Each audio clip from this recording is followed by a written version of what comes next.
With over 20 years in the business, first as an amateur boxer, and now one of the most recognized coaches in boxing, if you know him, you know what's up.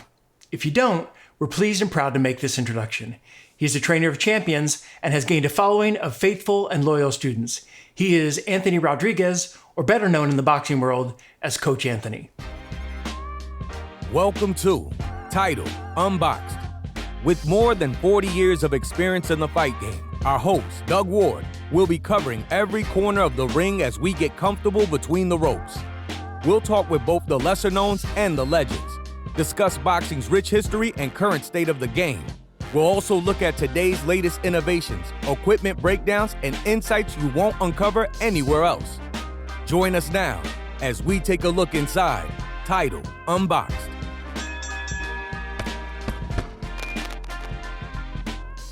Coach A, thanks for joining us here on Title Unboxed. Yeah, I'm happy to be here. How you doing? Good to see you. We're doing great. Good. You know, we met a few years ago at a Silver Gloves tournament, and I think what impressed me so much we were doing a series of photo shoots and then talked throughout the tournament. What really impressed me so much was, your understanding of old school philosophy, technique, and yet you have a nice blend of, a contemporary flair and feel to it. So how do you feel like you developed your coaching style? Was it through your boxing experience? Was it, watching other coaches, or just a myriad of all of that? Yeah, for a long time before I became a coach, I was an amateur boxer. I dabbled and dabbled and never won any big tournaments or anything like that, but I was in boxing for many years, and I had some really good teachers, and I had really, really good experience that where I trained in Florida. Lou Duva used to actually bring all his fighters there. So at the time, it was called first it was the Steve Shepard gym. Steve Shepard just passed away. He was actually a 3-time world kickboxing champion, and he was partners with Lou Duva and a lot of business stuff. They used to do promotion stuff together, and he used to bring everybody you could think of, from Zab Judah to Vernon Forrest, who passed away, to Kasim Uma, and all these really big names used to go to Florida and hold camp at the gym that I was learning the craft from. So At that particular time in my life, I got a chance to see real teachers teaching boxing, because coaches from all over the world, from New York City, California, everywhere, would come to Florida to hold their camps if they were a main event fighter at that particular time. Wow. And that's why I really got a chance to just see the right way to teach. A lot of guys, that I see nowadays, they're kind of playing with boxing, but I was fortunate to be in a time where social media wasn't a big thing. So it was really about developing a fighter, and I got a chance to see it firsthand. So I think that's where I really developed the understanding of teaching, I guess what you would say, old school, because in reality, it shouldn't even be considered old school. It should be considered teaching, but I just think a lot of people have gotten away from teaching because they just want the instant gratification of looking cool on the mitts and stuff, which I do some of that stuff. And I think that might be the contemporary thing, where I understand that young guys like the flash and the razzle and the dazzle that the mitt work does. But in reality, we can't forget that if you want to compete, if you really want to do this, you really have to learn the fundamentals correctly. Right.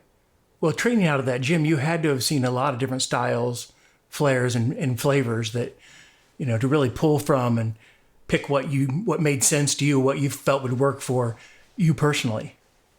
Absolutely. I always knew the style of boxing that I liked. I always liked the guy who not only could fight, but look good doing it. You have a lot of guys that they're not necessarily the most technically sound, but they could fight. You might see them shadow boxing, hitting the bag, and you're like, man, that guy ain't nothing. Then you get in the ring with him, and you're like, oh my God, this guy's a nightmare. A prime example of that was Kasim Uma. I used to get a chance to spar with him a couple of times. And I mean, who knows if he remembers all the times that he sparred over the years, but I remember getting in the ring thinking I was going to do better. And he was a nightmare for me, and his technique was just like, it wasn't pretty to look at, So then I would see other guys who had really beautiful technique, and they can fight. And I was like, that's the guys that I want to emulate. Those are the guys that I want to, be like. I don't want to just be able to fight. I want to look good doing it. Yeah.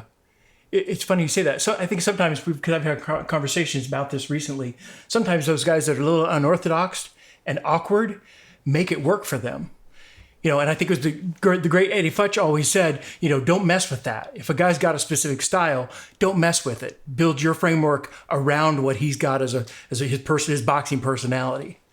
Absolutely. The worst thing you could do is change a fighter. All you could do is add on to him, But if you have the opportunity to teach a guy from the beginning the right way that, you consider the right way, I think anything that gets taught correctly from the beginning, you can build on it. A lot of the times, you get a guy who was taught, like maybe, for instance, you get a guy who grew up in like Nicaragua or something like that, where they don't have the same resources that we have. And they're rough around the edges and they've already been boxing for 5 years. And then they come here and now we're working with them.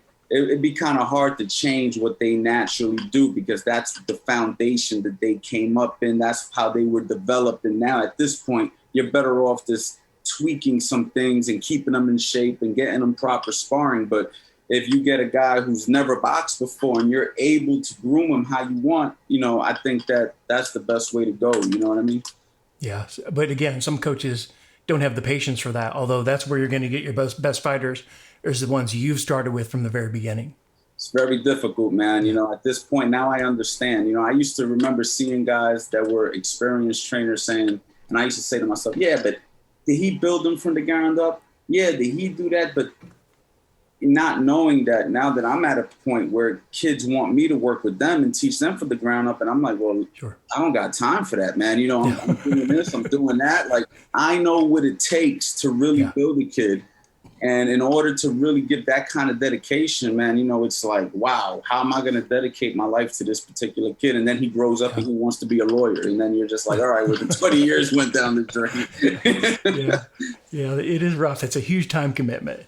Right. Yeah. It's difficult. That's the hardest part that I think trainers run into nowadays, finding the commitment. And unfortunately, a lot of these fighters are going to have a problem finding the teachers who are willing to commit. I mean, there's still some out there, but it's not an easy thing to find that perfect situation.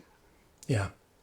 So you were boxing in the late 1990s and early 2000, right? You started out at Queens, New York at the Pal Gym there. How do you feel like as a fighter, having that kind of experience benefits you as a coach now? Because you get all across the board. Some people will say, well, you don't need to have that boxing experience to be a great coach. I think many of the better coaches have had some boxing experience because it gets you inside the fighter's mind. What's your feelings about that and your own personal experience? Yeah, I think some experience is necessary. Like I said, I was never a professional fighter. A lot of these coaches that are really good coaches did have a professional background. Other fighters, other coaches, there are some really good ones that didn't. But I do think that you do need some sort of experience. So when I say some sort of experience, there's either one or two ways you can go about it. You can compete yourself, which I did, or you can go under the tutelage of somebody who has been coaching for many, many years successfully. Yep. And you can basically be a helper of some sort. And you're still going to have to put in the same amount of time, the same amount of years. Like before I decided to open a gym and be a coach, overall, I was already boxing for 10 years. When you say gym experience, some competition experience, and then 10 years as a coach. So I always tell people I got 20 years experience because 10 of it came from me looking to do it myself. And the other 10 came from me actually coaching. And then as a coach, I would say the first 5 years, I was just finding myself as a coach, trying to figure out my system, figure out my philosophies. Luckily, I was here based in New Jersey, right outside of Philadelphia. And Lord knows the history of boxing that Philadelphia has. Right. And people here saw my talent instantly. Thank God for that they recognized my talent. And I got into some really good situations with some really solid fighters. And I got to hone my craft even more, working in professional camps and seeing how things operate in professional camps. And, I would bring that same knowledge back to my amateurs, and then I would build amateurs. So you definitely need some fighting experience. I wouldn't say you need to be a ex-world champion. I'd say you do need to know what it feels like to get punched in the face. You do need to know what it feels like to run. You do need to know what it feels like to sprint. You do need to know what it feels like to get tired in that first round and you want to gas out and then learn how to control the pace of your own personal conditioning. So when your fighter goes through that, you can kind of explain to him, calm down, relax. I know what you're going through. You know what I mean? Those things are needed. Well, I mean, it's funny. You get across the board. You got somebody like Angelo Dundee, but he falls under that category of never having boxed, but he had some great mentors. Then you got somebody like a Georgie Benton, who had a pretty phenomenal amateur and professional career. So you got two opposite sides, but you would consider both great trainers in one respect or another. Yeah, I think that either way that you go can be accomplished. It's been proven. So for me to sit here and say that you have to be a ex-fighter to be a good trainer, that I would get debunked because there's already been proven. But I do think that the amount of hours that you put in is the same. So whether you want to go ahead and be a fighter to get your experience, or you want to be under the tutelage of some good mentors, you're still going to have to put in your 10,000 hours. You know what I mean? Before you can even consider yourself ready to try on your own. Like before I decided to coach, like I said, I already put in my 10,000 hours by going to the gym, getting punched in the face, by actually competing a few times and doing some stuff. And then asking questions and studying and learning and all these things that I did, and finding mentor coaches to talk to me and teach me. I put in those 10,000 hours. Then I put in another 10,000 hours practicing my craft as a coach. So it takes a long time. And I still feel like I have a lot of growing to do. You know, I teach what I know, but I'm not at the point where I would say, put me in the Hall of Fame. Like I wanna still learn more. I want to learn more. I want to work with more guys. I want to get better, you know? Yeah. Well, that's the apprenticeship, and that's the journey too, is to continue to learn and, know more and do better and take bits and pieces from everybody that you see around you as you go along your journey. Absolutely. Yeah. I want to talk a little bit about after you moved from where you were Queens, New York, then you moved to Florida, and that's where you met Lou Duva and trained at that gym, correct? Correct. So I moved to Florida, and that's where I began my boxing journey. Was at the gym that Lou Duva would bring his guys. I learned a lot from a trainer there. Now he's actually a Hall of Fame Florida boxer. Now his name is Dave Luter, dangerous Dave Luter, great teacher. He was a good fighter, but a fantastic teacher. He taught me a whole lot about the sport. I competed out of the Boca Raton Police Athletic League. That was one of probably the most prospering amateur program in the Palm Beach County area. Even though I was training with the pros, I was competing out of the PAL because the PAL was really focusing on the amateur program at that particular time. And I got a chance to learn about conditioning and getting prepared for it, because when I was training with the pros, I wasn't getting the conditioning attention that I wanted. So I ended up going to the PAL, and those guys would teach me how to run, take us to the beach, put us on heavy bags. Wasn't teaching a whole lot, but was getting us ready for fights. And that was the difference I learned from competition training and just learning boxing, you know? Yeah. I want to get into some of the philosophies, techniques, and things we talk about, but you kind of got thrown into the spotlight in 2011, 2012, around there, when your gym was featured on, or your place was featured on, was it Cribs or Made? It was MTV Made. There was a coach at the time. He also passed away. Man, that's how I know I'm getting old. Everybody's gone. By the name of Coach Rick. He actually died young, though. He shouldn't have been. He shouldn't have passed away. But Coach Rick, rest in peace. He was actually a big help in the beginning of my journey, because he was the one who they selected to be the coach for the MTV Made. And they were actually working with Joe Frazier's son, his youngest son. He's really like unknown kid. And this kid, Derek Frazier. And since I opened the gym and I ended up meeting Coach Rick and we partnered up in that aspect, he brought that to my facility. And I used a lot of that marketing to kind of market my gym and market myself. And that helped your social media following grow and kind of gave you some exposure. Absolutely, yes. In the beginning stages, that was a big help, because I just moved to New Jersey didn't know anybody, literally nobody. And I had MTV at my gym within the first year. So, to think about how quick that happened, it was like everything happened for a reason. Looking back on it now, I'm like, wow, like God literally put everything in place for me to succeed. It was, I didn't notice it then, but I see it now. Well, and it's great. And you've taken that platform and used it to teach exactly what we're talking about. And it's interesting because there is no rule book for boxing. And you get all kinds of experts out there. You probably through the years, if you've been developing as a coach and a trainer, probably taking a lot of hits on social media from everybody that thinks they know what's right and what's not. Yeah, because in the beginning, first I think I was being criticized because I was really doing a lot of mitt work.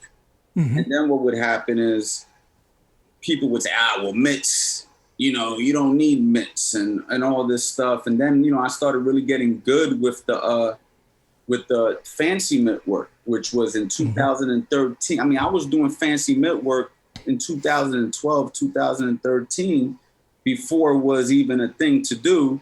And that really grew my social media because it got to a point where I was just making up stuff that would never work in a fight, but it was really catchy to the eye. You know what I mean? Yeah, it looked good.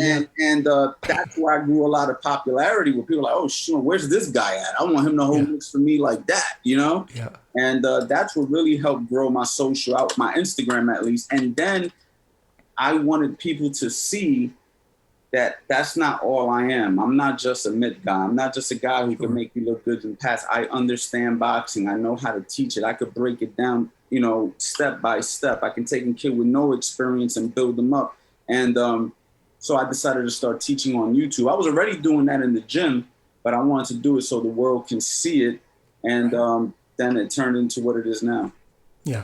Well, that brings up a point. I want to ask you a question here that's based on it kind of feeds into this. You wrote a post on, or maybe it was a tweet, I'm not sure where it was at. You said boxing coaches, no, that's not it. Oh, okay, here it is. A trainer tells you what to do. A teacher teaches you how, why, and when to do it. I thought that was a great phrase. I want you to expound on that a little bit. Yeah, absolutely. So you're a guy who will say, I don't know, throw a left hook to the body. Okay.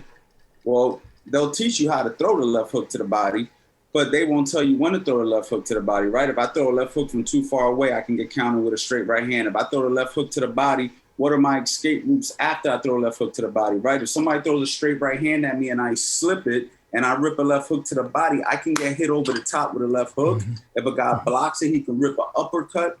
I need to explain to my fighter what the risks and the rewards are to each action that he takes. I also have to teach him the proper form and technique so we can get the maximum out of the particular technique. All of these things play a factor. Just telling somebody to throw a jab isn't going to cut it. You have to teach them how to throw the jab. Then you have to teach them how to maximize the jab. As I've gotten older, I do a lot less now with a fighter than I used to. I used to make him work on a lot of stuff, teach a guy a lot of stuff. Now what I do is I can take a professional fighter who has 20 pro fights and get a lot out of him that day by just focusing on a jab. Now, a lot of guys don't have the patience for that. But if we want to develop our jab, and then if we want to develop a situation to where we're going to throw the jab based off of a pattern that maybe we notice on an opponent, we have to drill that so many times to make sure he can't get it wrong, even if he tried. And, that's the key in order to really develop a guy. And I try to use the analogy of teaching boxing is similar to a fitness trainer. If you go, let's say I take a guy like you, I'm your physical fitness trainer. You haven't worked out in 2 years. You're out of shape. You got a few injuries. You come to me, hey, Anthony, I want to build my body back up. I want to get in shape. And the first thing I say is, all right, well, give me 100 push-ups. I'm not doing you a service. I have to say, okay, well, you're injured. Let me see you try a push-up. Let me see what happened. Okay, let's modify this. Okay, just give me 3 push-ups with some good form. Let me see if that works. Based off of that data, I can make my adjustment. That's when you know you got a good trainer. When a guy can take a guy, evaluate the guy, teach him how to do the things, be patient enough to not try to throw the whole book at him and just focus on what needs to get focused on and master that. Similar to what Bruce Lee said, right? Don't fear the man with 10,000 kicks. Fear the man throw a kick 10,000 times. 10,000 times, yep. It's similar. Boxing's no different, you know? Yeah.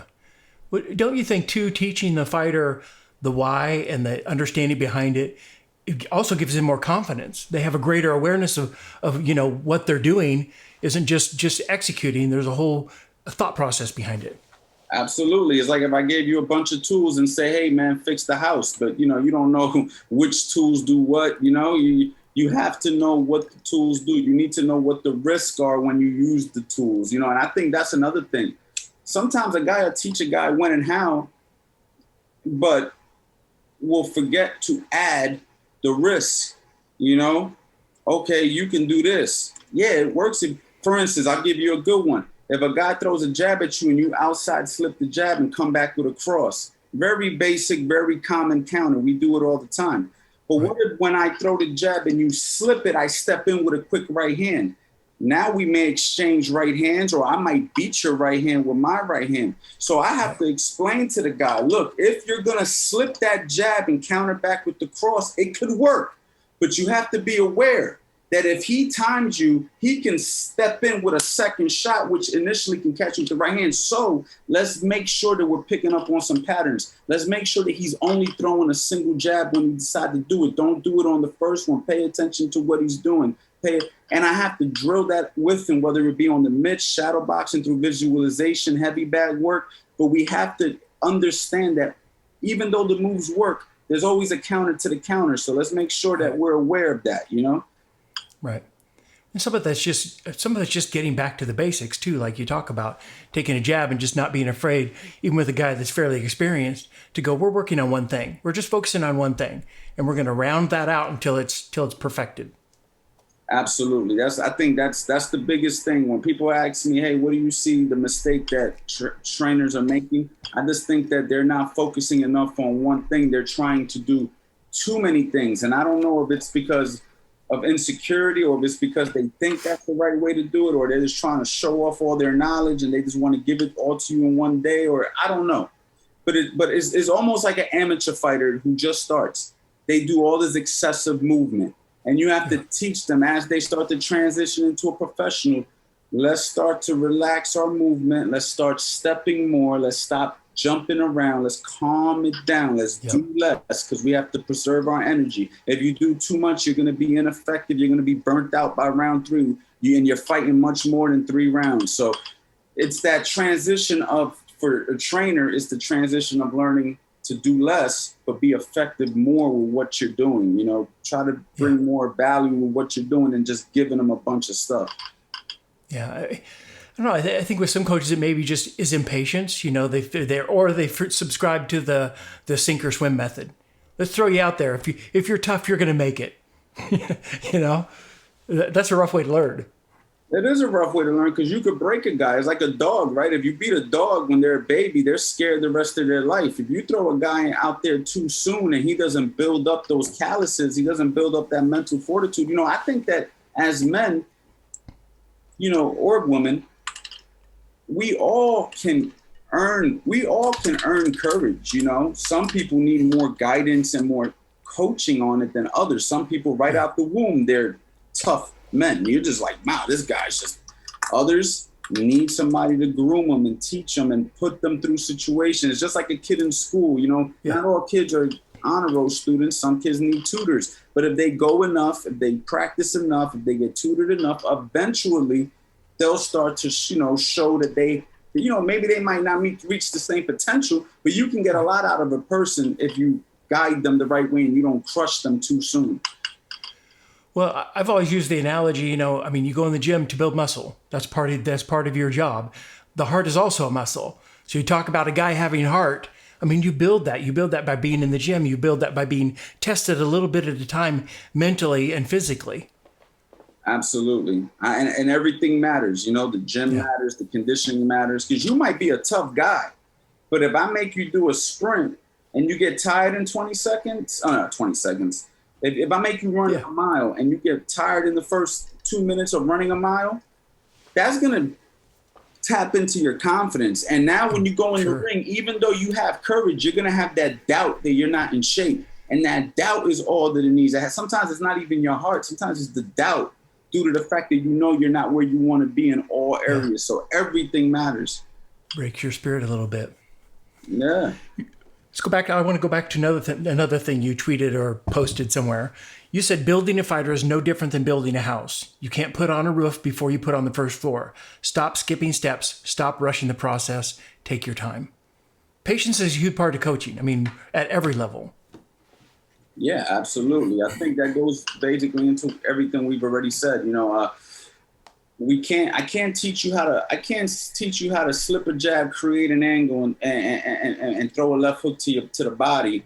You know what I mean? If I haven't even taught you the stance yet, you know, if you don't even know how to throw it 1-2 correctly yet, I can't teach you these cool things. I mean, I can't teach them to you if you want to be effective doing them. You have to have a foundation. You have to have something to build on, you know? I'm actually creating a new course. It's called Build You From the Ground Up 1.0. And in this course, I was going to put a lot of stuff in it.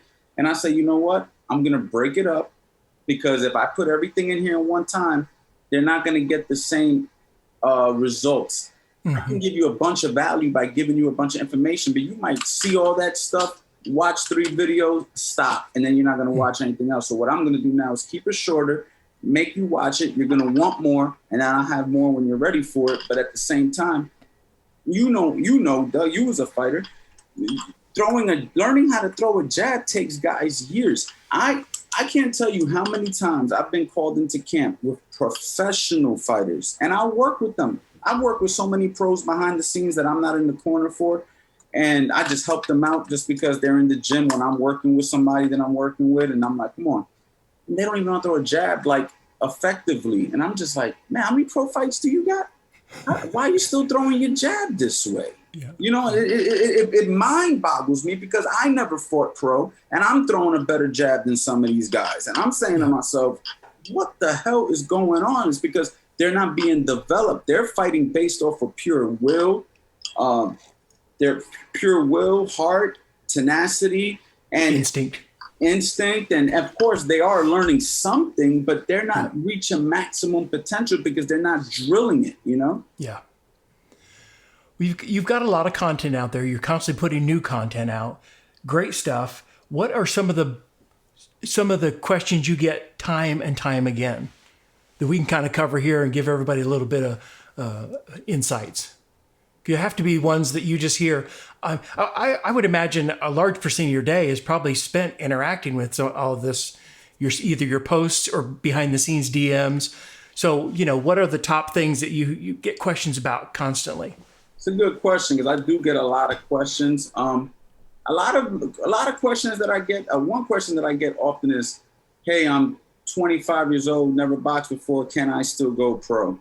I get that question, or even sometimes even more extreme. I'm 38, never boxed before. Do you think I got a chance? You know, and you know, that question right there, I answer them as honestly with as much compassion as I can. You know, a lot of people want to bring up guys like Bernard Hopkins, who didn't go pro until he was 26 years old and lost his first pro fight and fought well until his 50s. Yeah. So is it doable to start late and come up late?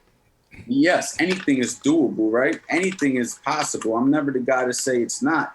But some of these situations are a lot harder than others. You know, I tell guys all the time, when you see a 21-year-old kid who's got a world title wrapped around his waist, I'm like, that kid's been boxing since he was 1.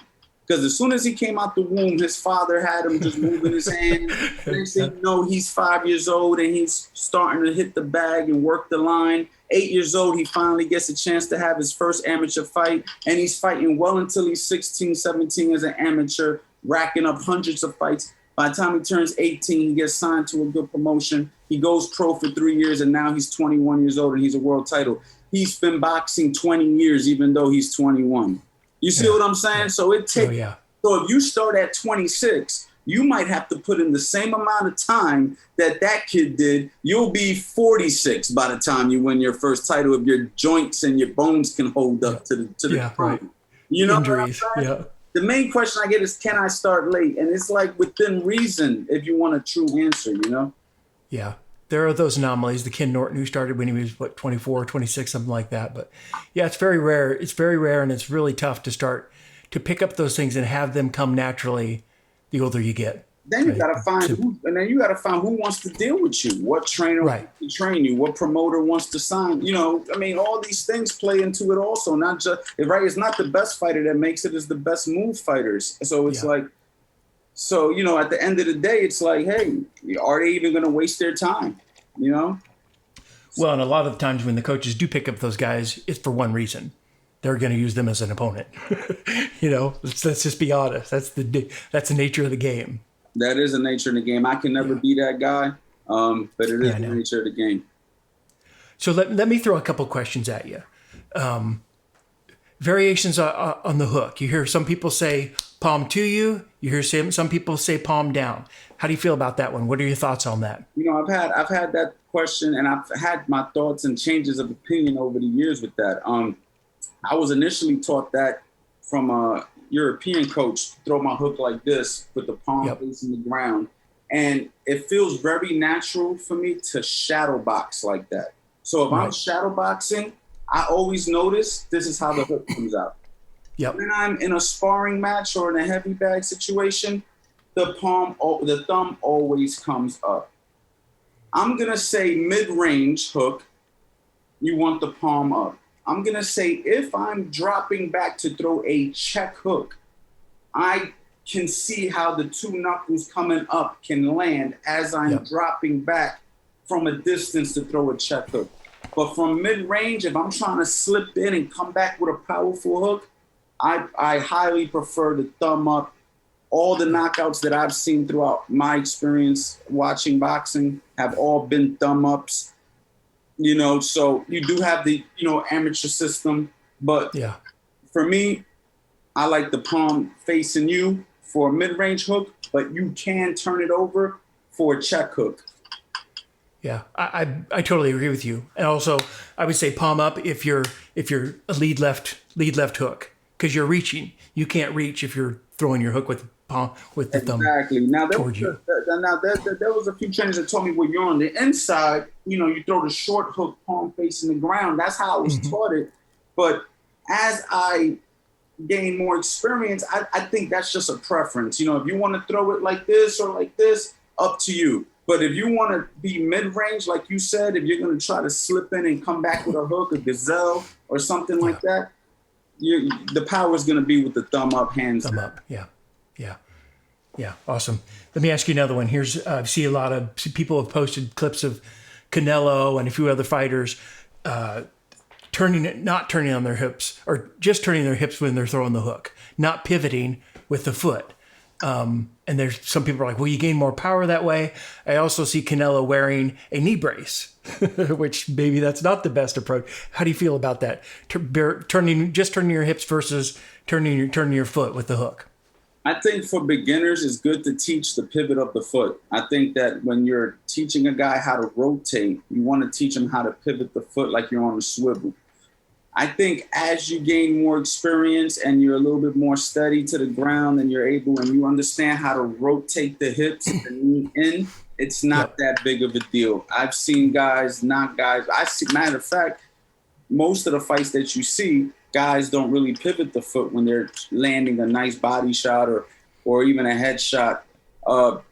There's not that much of a rotation on the hook, but they're still rotating the hip and they're still rotating the knee inward. The actual pivoting of the foot isn't as important once you have the experience. I take a kid with no experience, I'm teaching him how to pivot. I'm teaching him how to swivel that foot because they need to understand rotation. And if I don't teach them that rotation in an easy manner, then they'll turn into just throwing arm punches. And we don't want that, right? We want to teach them how to utilize all their body weight. So it's a great training tool. It's a great training teaching tool to pivot. But once you understand how to rotate, it's not the end of the world if you don't pivot. You can still get a lot of power and a lot of stability with your foot not pivoting, but you still need to rotate the hip and the knee. Interesting. Good perspective. Let me I would say in your training, let's go to mitt work strictly now. I want to talk a little bit about that because I'm sure I watch a lot of it because I want to see what other coaches are doing. I'm sure you do the same just in studying, just because things catch your eye. What do you see some of the most common coaching mistakes on the mitts? And I'll give you some examples because I have a couple that are pet peeves. One is you watch a coach throwing the hook and he throws it over his fighter's head. Well, you're not teaching him anything. You're not teaching him to defend against it because it's not there. It's not there to be hit, you know? So if you're going to teach your fighter to roll under the hook, you got to throw it at his head. I also the one that if you see too much of this where the fighter's doing no work and the coach is doing it all. I mean, I think a lot of people comment on that. What are some things you see out there that make you cringe or go, oh man, that's not good? Man, I see so much, man. That's a very open-ended question, isn't it? It's like, well, where do you want me to start? Look, I have to take the book and fill it up and send it to you, man. It's just a lot. But yeah, those things right there, not teaching a guy how to turn his punches over, not teaching a guy, not really focusing on the technique with a guy, and just like you said, a lot of the fancy mitt work, but. When you see a guy who's working with a guy doing fancy mitt work, you can still see the form and the technique of the fighter. And if they got good understanding of technique, they'll still look fairly good on those mitts, even though they're doing the fancy. But you see other guys, they're not extending their arms. The elbows are still. That is exactly. They're not turning the punches over. I mean, I can show you hundreds of videos of me doing fancy mitt work, and I'm still got these guys turning their punches over, rolling under their hooks properly, doing all that stuff. It's just that we're putting it together in a sequence that's interesting to the eye. But we know why we're doing it. But, the truth of the fact of the matter is a lot of these guys, they don't even spend time teaching. They just go right into that. And you see it literally falling apart right in front of your eyes, and they keep it going. And you're just like, man, that was hard to watch, Sometimes I can't even believe that I watched it. I'm like, man, I just 20 seconds of my life, Yeah, not getting that back. Yeah, and I don't want to be the guy who comments and makes them feel bad about themselves. So I just keep on scrolling, Yeah. I see a lot of questions, and I've gotten these from time to time about a couple of specific boxing techniques. One is the Philly shell. So talk to us a little bit about that. I know that, again, that question comes up. It's pretty common. How to execute it, when to execute it. Is it good for all fighters or only certain fighting styles? What are your thoughts on that?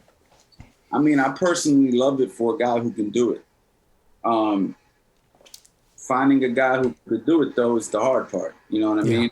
So it's not for all fighters. Absolutely not. It's definitely not. It's definitely not for all fighters. But it can be learned. It can be learned and it can be developed, but it takes a lot of time. It takes a lot of drills. It takes a lot of reps, that's the thing. Everything in boxing takes a long time, like if I asked you how to be as successful as you in the things you're successful at, I can't just get up and start doing it tomorrow. I'm going to have to put in the same amount of years, hours that you put into title and everything else you've done in your life. I'm going to have to put in the same amount of time into the Philly shell. You can't just learn the Philly shell a couple of times and think you know how to do it. It takes a lot because it's a risky style, right? You got your lead hand low. I mean, that's already a risk. You know what I mean? Keeping the lead hand low. And you got to be, your eyes and your reflexes and your athleticism has to be high because you have to be able to see shots, dip shots, catch shots on the shoulder. Not everybody could do that, Do I like it? Yes. Is it for everybody? No. Do I introduce it to everybody I work with? Yes, I introduce it, but I don't necessarily make guys keep doing it. I'll give them like a few test runs, like see how he does in my own head, right? Like I'm not telling them as a test run. I'll just try it. Maybe I'll bring it back. I'll leave it alone. I'll say, scratch that. Keep your hands up, and it just depends on the guy, You can kind of spot those guys out, those guys who are naturally limber, and those guys who naturally just do stuff. When I see a guy like that, I'm like, okay, I could take that kid and teach that to him. Boxing, a coach's job is to be able to see a product and actually create it. It's like a real estate mogul or investor. You have to be able to drive down the street, see a building that's torn down and looks like nothing and be like, I can turn that into something. Let's see if we can get that for a good price. If you don't have the eye for that, you'll pass by that building every single day, and then some other investor will buy it, and you'll find out what he paid for it and what he's selling it for. Oh my God, I wish I would have grabbed that deal. Yeah. It's the same thing with a coach. You have to have the eye. You got to see the kid. You got to be able to see it, even if he's rough around the edges, and say, I can take that kid. I can teach him the Philly shove. I can teach him how to do some movement. He just needs somebody who knows how to teach it. So, and a lot of coaches are teaching it, and they're not teaching it correctly. Right. Another one is the shoulder roll. I mean, that's been around. People equate that to Floyd Mayweather Jr., but that thing's been around. Ezra Charles, Jersey Joe Walcott, you name it. All the old guys were putting that into play. Just Floyd Mayweather made it look new again. Again, good for all fighters. I mean, you see a lot of people misuse it. I mean, I tell people all the time, Floyd Mayweather has probably ruined a good amount of amateurs because they see that and they go, oh, I can do that. And it's not for everybody, but I'd want to get your thoughts on that. Yeah, I mean, shoulder roll is part of the Philly show. It's part of the things that you incorporate in a Philly show. It's one of the techniques. The shoulder roll is probably the most famously used technique out of the Philly show system. You know what I mean? That's what everybody remembers when they think of a Philly show. So yeah, it's the same thing, man. If you try to do a shoulder roll and your chin isn't tucked, a lot of kids they'll just sit here like this because it looks similar and their chin is wide open. They're not tucked. They're not tight. If they're getting hit on the top of the head, they're not doing nothing about it. If you look at a lot of guys who fought out of the Philly show system, guys like James Toney, who was an incredible defensive artist, a lot of those guys are talking slow. And the reason for that is, in my opinion, somebody else may debate me on this, but I'm going to say when they're dipping under shots and bending the waist, because that's a big part of the Philly show, a lot of the shots are hitting them in the back of the head. Right. So while they're getting hit in the back of the head, is causing more trauma. That's my personal opinion. I could be wrong, but I would be pretty firm on that opinion. And if you notice, James Toney would get hit in the back of the head because they can't hit him clean. He's constantly dipping under shots and bending the waist, and beautiful to look at. Beautiful for us who love defense. But there's some risks there. And then you get a guy who's not James Toney trying to do it, and they're getting clipped on the chin. And they don't even want to bring their hands up. I tell guys that all the time too. I say the Philly shell, the shoulder roll is a tool. It's a tool. So if I teach you how to shoulder roll, that does not mean you need to stay here the whole time. I might fight with my hands up, block the right hand, slip the right hand, shoulder roll the right hand, tilt the waist under a right hand, roll under a right hand. I got a bunch of tools. And what happens is these guys, they learn the Philly shell or the shoulder roll, and then they feel like they have to be faithful to it. They just want to stay here. No matter how much they're getting their butt whooped, they don't make the adjustment. Bring the hands up. It's not working, pal. Bring your hands up. You know what I mean? Well, I think we even saw that in Mayweather as he developed throughout his career. He brought his hands up. When Roger started working with him more intently, you saw him with his hands up here a lot more than he had earlier in his career. Yeah, because it works. So even he made the adjustment. It works. Even Floyd brings his hands up in every fight that he fights. It's just that he does the shoulder roll so beautiful. That's what we remember. That's the thing. We only remember what we want to remember. But if you really watch him closely, his hands will come up. He would do a lot of fundamental things correct. And as a matter of fact, he does everything, in my opinion, for the most part, correctly. But people only want to take bits and pieces. Like when you see Floyd Mayweather doing the fancy mitt work, that's one thing that he does. You think that's all he does? You want to be Floyd Mayweather, you might want to figure out what his whole protocol is, because I guarantee you that's the smallest piece of the puzzle. That's for the cameras. Exactly. So a lot of guys, they only want to take the razzle and dazzle. You see the businessman with the nice car and the nice house and the beautiful wife. I want that. Okay. Do you know that guy wakes up at 3 o'clock, goes to sleep at 1 o'clock? Do you know how many hours he puts in? Do you know how much he sacrifices? Do you know where his health is at? You don't want that. Oh, okay. You don't want that. You just want the car and the Lamborghini and the girl. Okay. Well, guess what? It don't work that way. It's the same way with boxing. You want to be a good at the shoulder roll. You want to be Floyd Mayweather? Well, you better do everything that guy does for as long as he's done it and more, because you might not even be naturally as gifted as him. So now you got to outwork Floyd. Are you willing to do that? No. Then maybe you should just keep your hands up and keep it basic. You know what I mean? Keep it very basic. Yeah, you know, Yeah. This is what it is. So from a coach, ex-fighter, trainer, who are you, if you look across the boxing landscape right now, who are you excited about? For technique, marketability, what fighters you go, we keep our eyes on this guy because he could be the next Floyd Mayweather. He could be the future of boxing. Let me think about that for a second. I mean, you got a lot of guys coming up. You got Teofimo Lopez. You got Edgar Berlanga, who's untested, but man, that power sure shines through. A lot of young guys out there. You got the Ryan Garcias. You got for marketability, excitement. I like Ryan Garcia. I think he surprised me how good he is. Yeah. I think that I didn't think he was as good as he actually was. He's very good. I like Devin Haney. I think Devin Haney is highly skilled, very, very good skilled. Javante Davis, big puncher, exciting. Terrence Crawford obviously has the potential to be the next, best boxer of our particular era. We can get that guy to be consistently fighting. I mean, if he beats Sean Porter and he goes on and moves up in weight and fights he's got the ability for people to put him down as one of the greats. Yeah.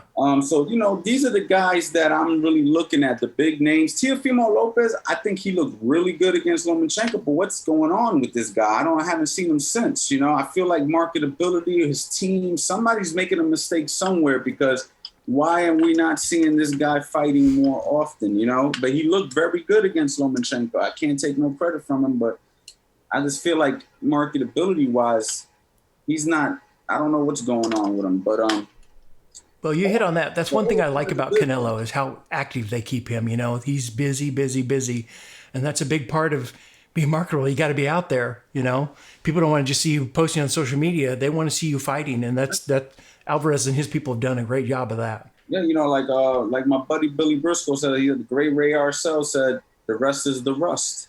Yeah.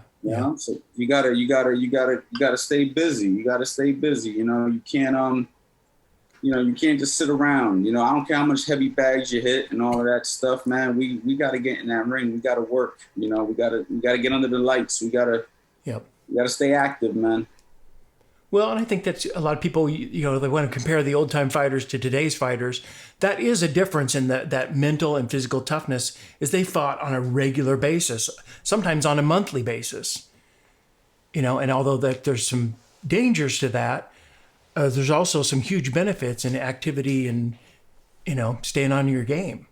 It's crazy how the human body works. It's like the other day I hurt my back, and I was laying in bed for a couple of weeks, man. Messed it up pretty bad. And then my shoulders started hurting me because I haven't been in the gym for like 2 weeks. And then my shoulders, I'm like, so in theory, you would say, well, you need to rest. But what happens is when you start to actually activate the muscle, so like you have to do these stretches and do these little exercises, and if your shoulder hurts, you got to do some exercises to it. The blood flow in the circulation actually makes it feel better than resting. If you don't use your brain, eventually it's harder to use it. If you leave your car sitting in the driveway, it doesn't start if you don't start it up, enough. So boxing is no different. We have to stay active, or else, you don't use it, you lose it. It's crazy. You would think it's the other way around. Oh, you're not boxing, you're resting your body, you're healing. No, not necessarily. You actually could be diminishing, Yeah. Okay, I got to ask you this. I almost hate to, but it's just such a topic of conversation these days. These exhibition bouts, the ones like I kind of feel like you fall into a couple categories. You got the Mike Tyson, the Roy Jones. They obviously didn't go all out 100%. Nobody was going to get knocked out in that fight. Then you have the one that just happened recently, Vitor Belfort and Evander Holyfield. What are your thoughts on just that whole environment? and its impact on boxing, good, bad, indifferent. Are we bringing up YouTubers also? Or are we just talking about? Sure. Yeah. I mean, it's part of that mix in one way or another. Again, I feel like they're in different categories. And here's another one. You got celebrity boxing, got Riddick Bowe fighting Lamar Odom in a celebrity boxing match. But for me, that's a little different because they're celebrities. They're positioning it as it's two celebrities against each other, not a boxer against a basketball star. But, it's just, they're all kind of fall into their own different categories, but at the same time have their similarities. Yeah. Well, like with the Evander Holyfield Victor fight, I was disappointed that, and listen, Evander Holyfield and his family might feel differently because from what I hear, he got paid extremely well for that, right? How much did he make? $5 million for that? Yeah, that sounds right. I think that's what I heard. That's a big number. Yeah. That's a big number. I know guys who fight for world titles that don't make that kind of money. So right. He literally made that in an exhibition. It's probably one of his better paydays in reality. Right. Sad, huh? But I don't believe that he should be fighting only because when I hear him speak, he can't even really put a whole sentence together. And to me, that's so like there's no integrity there. It's just like use his name, throw him in the ring. Who cares what happens to him? Now, of course, you got your own life, your own choice, but I'm not a fan of that. I'm not a fan of what happened with that fight because now he can seriously get hurt. You know what I mean? And now you tarnish a legacy, a name. Yeah. You know what I mean? And but he did it for money. I understand that part, but I don't know, man. And when it comes to these, YouTubers, exploiting, I don't know if exploit's the right word, but, making all this money, making more money than the fighters on the card, which is unfortunate. Boxing is in a funny place. Boxing's in a funny place because it's almost like, I don't know, man. It's like they don't want to see fighters make too much money, but then it's okay for YouTubers to come in and make all this money.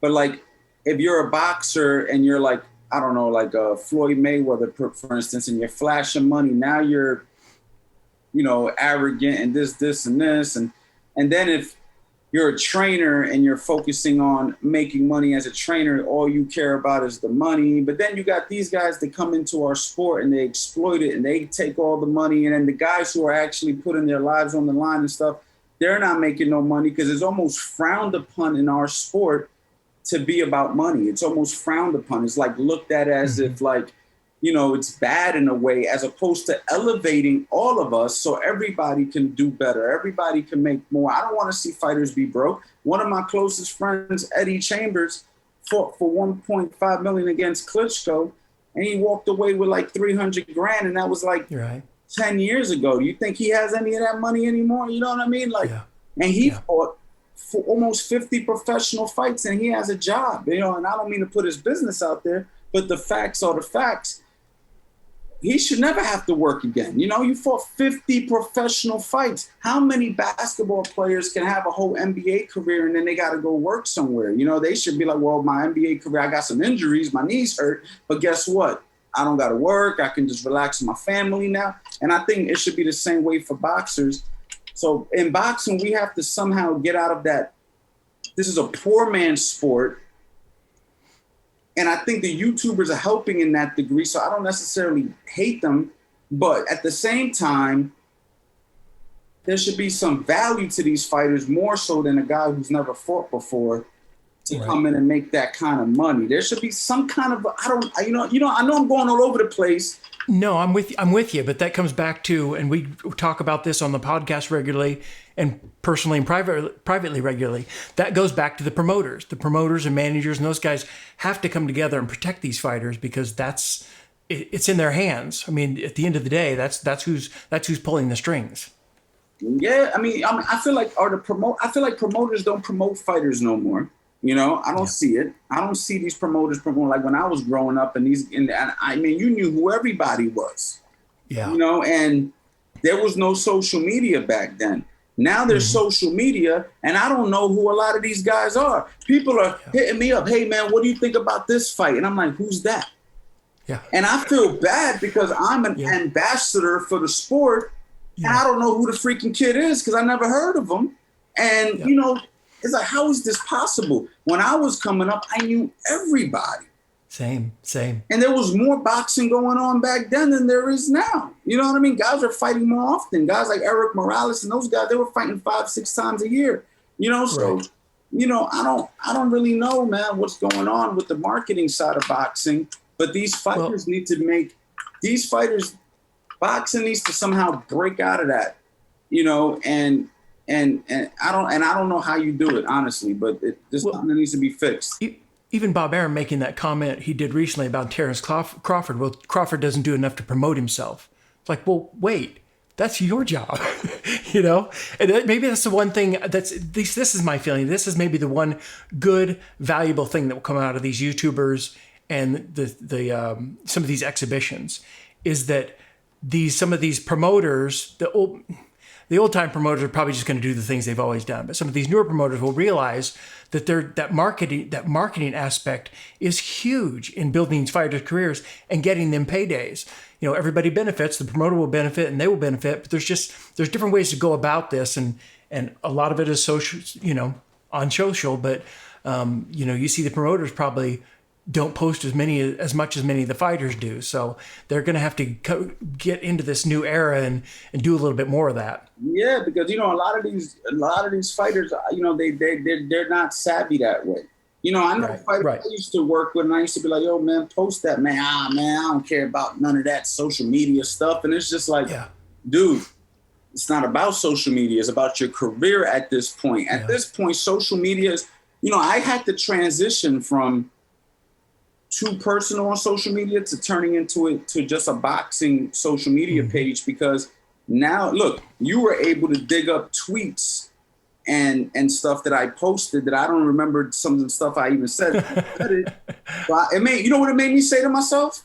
I got to be careful what I post because people are watching, right? So I'm going to dig it up and use it. So with that being said, you have to be careful what you don't post, because people are watching, because people want to see stuff. And in order for you to grow, you have to somewhat attract the fan base. You know, Ryan Garcia did a great job at it, and hopefully more fighters follow that lead somehow, because, you know, it's just like, if not, there's always going to be bitterness with these other guys that come in and make the money. And I'm not hating on the YouTubers, because look, that kid in Montana Love fought on the card the other night with he looked phenomenal. He got a lot of exposure. Yep. He looked phenomenal. He got the fight on a big card. I guarantee you when he fights again, people will be noticing him now. Right. Might never have heard of Montana Love if he didn't fight on that damn card. I knew who he was because he actually came to the gym when I was training with Tevin. But I know a lot of people found out who he was that day. So is it all bad? No, absolutely not. But I just think that the boxing community has to elevate on how we value the fighters, how we value the trainers, how we value everything in order for us to grow in that aspect. We have to value what we're doing more. And get out of that, you know, we're just a poor man's sport where we get paid the chump change, but everybody else gets, you know, all the benefits of what we dedicated our lives to. It's not their fault that they're making more. It's our fault that we're not elevating. Well, I agree. And a lot of it comes down to how we talk about ourselves. How do we talk about each other? You know, are we adding value to the sport? You get some of these boxing critics that's all they are. They're just critics. They're not looking for anything good or to report on anything positive, even though that's what's giving them a payday. You know, the reporters and things like that. You even get some journalists and TV guys that just, you know, they're just not very high on the sport. And it's like, well, this is what's giving you a paycheck. So let's talk good things about boxing. And I always say it, and I probably said it on the podcast before, I think that's what the UFC did so well in the beginning. They didn't talk trash on each other. The fighters were grateful to have a platform. They were grateful to be getting paid for something they'd been doing for virtually for free for the past few decades. And so all you heard about the UFC when they came out were good, positive things from the fighters, from the coaches, from the promoters, from the managers. They all talked good about their sport. And that's why it rose so fast and it was so meteoric. Yeah, I didn't really even know that, but that's a good point. Yeah, and it gets back. Well, and again, I think you tweeted something about that. It said, boxing coaches, let's make it a habit to stop throwing shade at other coaches. Let our work do the talking. If you're a coach that feels you know more than others, more power to you. In the end, as a coach, our job is to help the fighters win. Our egos need to be left at home. And I think that's huge. And again, that goes back to let's talk positive about each other. Let's support each other as a community. Yeah, because you get a lot of coaches right now. Let's just say you were doing sign. Yeah, that he don't know shit, and that's what you get in the boxing community a lot. He don't know nothing. He don't, and I'll be like, it's pretty good. What are you talking about? So, or they'll do subliminal stuff and think that you don't notice it, and maybe you don't. Just because you don't speak on it doesn't mean you didn't see it. You're just being the bigger man, and you're like, I'm not going to entertain that because I got my own thing going on.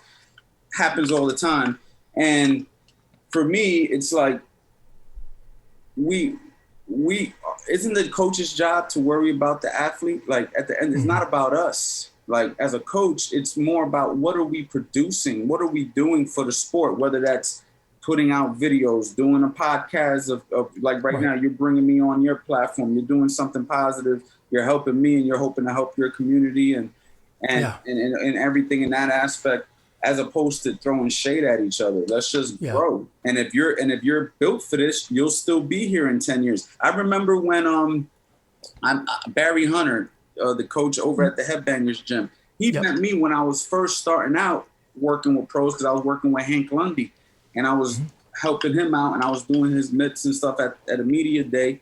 And he met me. He came to me and said, "Yo, man, you're pretty young, man, but you're good." I said, "Thank you." Yeah. And he gave me my credit. Saw him 7 years later or something like that. And he came to me, he said, "You're still here, huh?" He said, "Okay." He said, "You're a survivor, man. You're still in this, man. This is for you." And he made me feel good because he's seen a lot of guys like me come and go. He's been coaching longer than me. So he's seen guys like me come in, work for a little while. Next thing, what happened to that guy? Oh, he faded away or whatever. I'm still here. So if you really love this sport and you really bring value, you'll still be here. You don't have to throw shade at nobody. Yeah. Well, that was a big motivation for me wanting to do this podcast, was to link up with guys like you, to get this information out to the boxing community, tap them into what you're doing out there, which is some great stuff.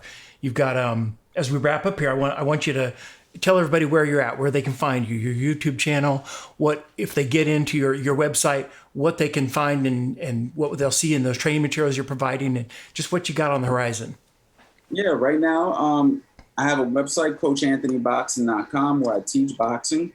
I'm putting out different courses for the most part on what I like to do. The way I like to do it is I break down a particular topic and I stay on that topic. Like, so for instance, I have a course by the name of the Defensive Principles 101, which is basically just the basics of defense. I only focus on the basics, defense, that's it. I'm not teaching you nothing else. Next video, I have footwork only. And the next one's the Philly shell. Funny you brought that up. Now I'm currently working on Build You From the Ground Up 1.0. Basically just going to be teaching the basics for people who've never boxed before and for people who want to learn how I teach the fundamentals from the beginning. And that's what you can find on my website, me teaching, giving you all the information that I've acquired over the years, literally in an hour course. What I'm teaching in an hour took me so many years to learn. It's funny that people, even like right now, we've been on here, I don't know how long we've been talking, but how much information we spoke, you and I exchanging stories. It took years for us to go through a lot of these things, and we're able to speak on it in a quick amount of time. It's the same thing with the courses. I'm also on YouTube, Coach Anthony Boxing. And I'm doing the same thing on YouTube. So if you don't want to purchase courses, that's fine. I have a free platform where I'm teaching as well. It's just that the courses, I'm a little more in depth and I focus more on a particular situation. For YouTube, I'm just all over the place. I'm teaching all different techniques, but it's just no rhyme or reason of when I'm going to do it. It's whatever I'm inspired to do. That's what I teach that day. And I teach it to you no different than I would teach it to anybody else. It's just like that, you know. And then I'm on Instagram, Coach Anthony. So everything is Coach Anthony. CoachAnthonyBoxing.com, Coach Anthony Boxing, my YouTube, Coach Anthony on Instagram. And that's really the three main platforms that I'm on. Coach Anthony TikTok, even though I'm not big on TikTok yet. Start following me there. That's the future. I need to get on that, you know. So are you dancing on TikTok? No, we're not doing boxing stuff, really? Oh man. But yeah, that's really everything. Well, and that's what I love about you is that you're putting it out there. A lot of coaches, you know, they get this information. This is what's wrong with much of it. The coaches gather all this information through years of experience and being in the gyms like you were, and then they guard it. They hide it. They keep it to themselves. Whereas, you know, we need to pass this on to that next generation. And then coaches from there can build on that. They'll take what you've taught them and they'll go, I like this. I don't like that. And here's some things I can add to it to make it even more perfect, more well-rounded. I mean, I know a couple of coaches like that. Yeah. They're fantastic too, by the way. If they was to come out and start teaching, they would blow people's minds as well. But the problem is, they want to guard it, you know? And I say to myself, what are you saving it for? Like, that's my question. What are you saving it for? You're not teaching it to no fighters. What are you going to do? You're going to go to the graveyard with this information, write a book, do something. You don't have to do what I'm doing, but maybe write a book, maybe document it on some audio and then leave it back. You know, what are you going to do with all this information if you don't put it out there? You know, it's like, I don't want to be that guy. You know, I don't want to be that guy. I definitely... And I want to, everything I learn, I want to teach it. That's the thing. That's why I think I've had success too. I want to give back as much as I can to the sport. The same way that I'm receiving blessings, I want to give back the blessings. And the way I give is by teaching. Exactly. Well, you're doing a great job of it. You know, there are a growing number of tutorials out there, and not all are good or correct. So I'm glad you're out there teaching the proper fundamentals and the finer points of boxing. And, you know, I commend you for that. Thank you so much, Doug. I appreciate you.